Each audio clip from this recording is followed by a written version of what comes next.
I'm Dr. Avis Williams, the Selma Superintendent for Selma City Schools, and on behalf of our Board of Education, I do thank you for spending some time with us this morning, and I just want to give you some updates as we prepare to reopen schools amidst the COVID-19 pandemic. You may already know that our start date has changed from August 9th to August 16th for all of Selma City Schools. Our beloved School of Discovery has a mold problem that, if occupied, could create some health concerns. Our facilities project team will continue to review the condition of School of Discovery, but the school is not closing. We are moving our scholars and staff to Knox. This building will be safe, and it will ensure that we can have a safe reopening. Our School of Discovery principal, Mr. Jason Mumford, has formed a transition team, and along with his teachers and staff, they are preparing for an amazing school year. Mr. Mumford will share some details with you now, and I'll follow up with more information about our comprehensive reopening plan. Mr. Mumford?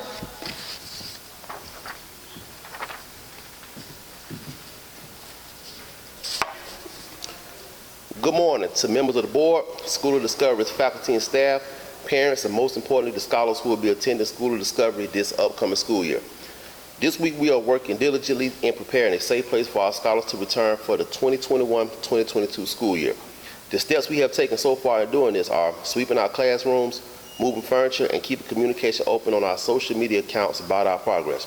Also, School of Discovery's transition team met yesterday morning and performed a walkthrough in which we assigned teachers classrooms, created a plan for our elective classes, and collaborated on ideas to give our scholars that School of Discovery experience they have been anticipating all last year. Due to our relocation, the date of our ribbon cutting ceremony to kick off our preparatory academy has been changed. We will communicate that date in the near future. This Wednesday, August the 11th, 2021, the administrative team at School of Discovery will host a virtual lunch and learn to communicate with our parents and stakeholders more information about back-to-school procedures for drop-offs and pickups.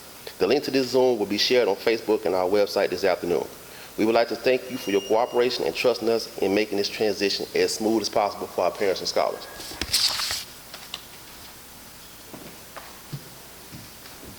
All right, thank you, Mr. Mumford, and we appreciate your commitment to our scholars and our families. And all of the information that he just shared will be available online, so be sure to check our social media outlets as well as our web page.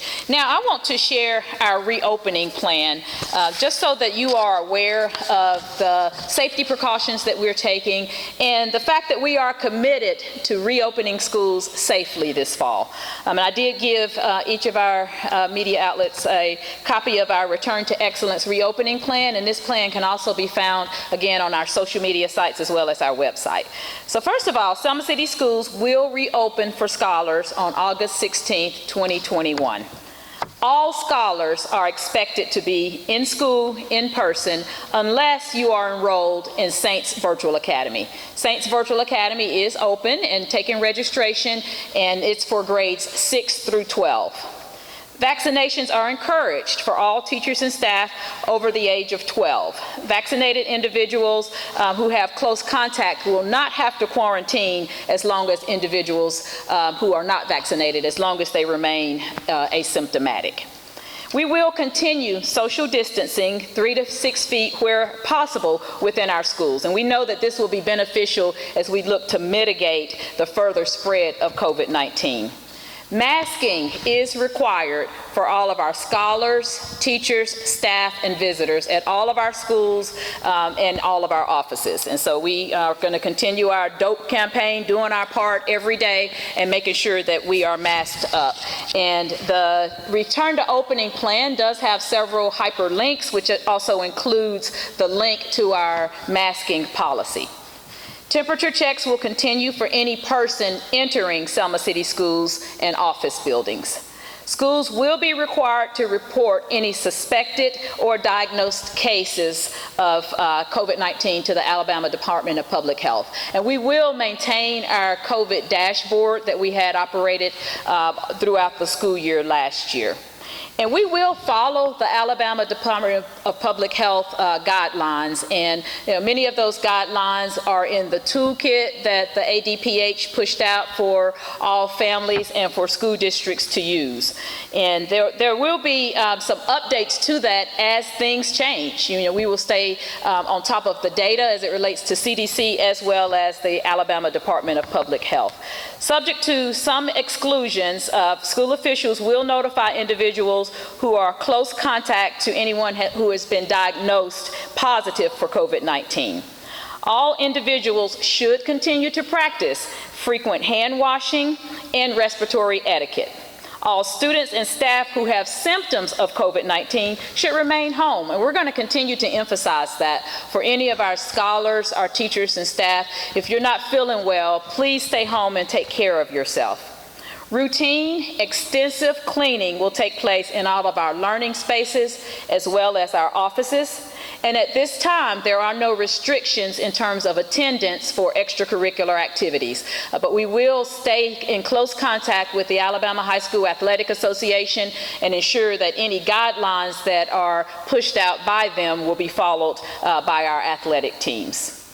The SCS COVID-19 dashboard will be updated weekly, and we will continue to partner with local health services agencies to offer vaccination clinics. And just want to again emphasize the importance of getting that vaccine. Anyone 12 and older, we encourage you to get the vaccine. And Selma High School did host a vaccination clinic a couple of weeks ago, and we'll have the follow-up clinic on the 16th, and we will be pushing out additional information about future vaccination clinics as we continue to partner with the community.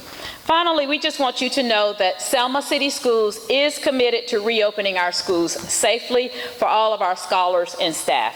Please recognize that COVID-19 is still here. The pandemic is not over.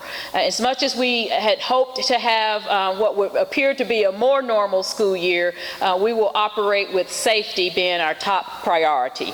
And again, vaccinations, face coverings, social distancing, and proper hygiene will remain the best tools to combat this pandemic. I want to thank our Board of Education for the support, as well as our community and our amazing principals and staff. Selma City Schools, or Team Selma as I like to call us, has some amazing leadership, and with the support of our amazing leaders, we are confident that we can reopen schools safely and look forward to seeing our scholars back face-to-face or in Saints Virtual Academy on August 16th.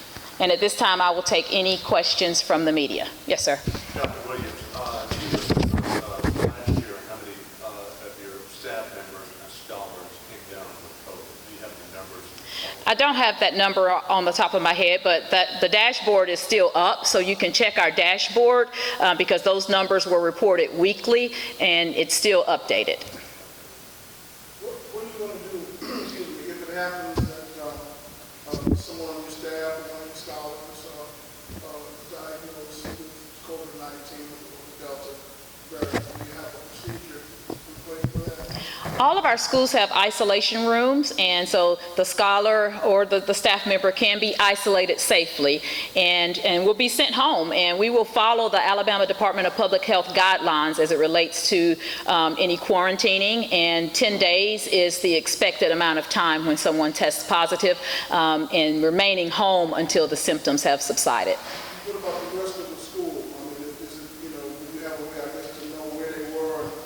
How do you do that? We will identify close contacts. Our schools will be vigilant in terms of having seating charts and being aware of the spacing in terms of what the close contacts were. And our school nurses will work in conjunction with our principals to ensure that anyone who is suspected to have been in close contact is notified as well. And what about one other thing? I remember last year you went up, but then we had the unfortunate incident with a young man with the shooting. Have you developed a new strategy for security to prevent that from happening again? We have upgraded safety here at Selma High School, and we do have a team that's continually looking at the safety aspects for Selma High School and making sure that we include the teachers in those conversations so that we are prepared to move forward safely from a physical safety standpoint as well. What's the student population here of all your students? Pre-K-12, we have about 2,800 students. Any other questions? Have you had any calls from parents already saying, Dr. Williams, I just don't feel comfortable with my child coming to school, whether it's Selma High or whatever? Have you gotten any calls so far? We've seen some comments on social media, and I'm sure some of our principals have probably gotten calls. And we certainly understand parents' concerns. We just want to reassure them that we are taking every measure necessary and possible to ensure a safe reopening. So they can do online learning if they want to? They can register for Saints Virtual Academy. We are not offering virtual learning outside of Saints Virtual Academy, which is for grades 6 through 12. So any families who are interested in that registration information is on our website. What about Knox Academy? When you send the sixth graders from School Discovery to Knox, is Knox that big? I mean, how many people can it handle and how many are going over? So School of Discovery typically has about 230 scholars, and Knox is big enough to accommodate that. And Mr. Mumford has already gone over and identified classrooms and learning spaces, and he will work with his team to make sure that the spacing is there. But the school is big enough, has the capacity for at least 300 scholars, and we're under that number at School of Discovery. So if the work is completed at School of Discovery before or whenever it's completed, are the students going to move back over at that point, or how do you plan to handle it? We'll make that determination as we progress through the year. We've got a facilities project team that will be meeting to discuss School of Discovery and determine what the next steps will be. And so we'll make sure that we push that information out as that team meets. What about the virtual academy? How's the registration? Registration is going great. Last count, I believe we had around 160 scholars and lots of phone calls. We do anticipate those numbers to go up during next week, which will be our final week before school starts back. And why not mandate vaccination? Because the state of Alabama does not allow that. There is a law that dictates that we cannot mandate vaccinations, but we can strongly encourage, and we do strongly encourage those who are eligible to get the vaccine. What's the difference between the immunization shots that students who attend public schools have to have in order to attend public schools? That's a great question and not my area of expertise. But the Attorney General did issue an opinion, a law that indicates that we are not allowed to mandate the vaccine. Dr. Williams, from a teaching point of view, did you have any concerns last year, and maybe some concerns this year, with your teachers having to wear the mask through no fault of their own, that maybe some students perhaps won't be able to understand the lessons ago? This is sort of in the way. Yeah, and that's a great question, and we have considered that. At R.B. Hudson STEAM Academy, we do have an audio enhancement system that has been amazing with microphones, and that's something that we're looking at for all of our schools, which will make it easier for our scholars to be able to hear the teachers. So that is certainly a concern, because we don't want anyone straining their voice in order to be heard through the mask. All right, well, I appreciate you all coming out, and please again check our social media sites and our website, as we will frequently update it. We are Team Selma, one team, one voice, committed to excellence. Thank you.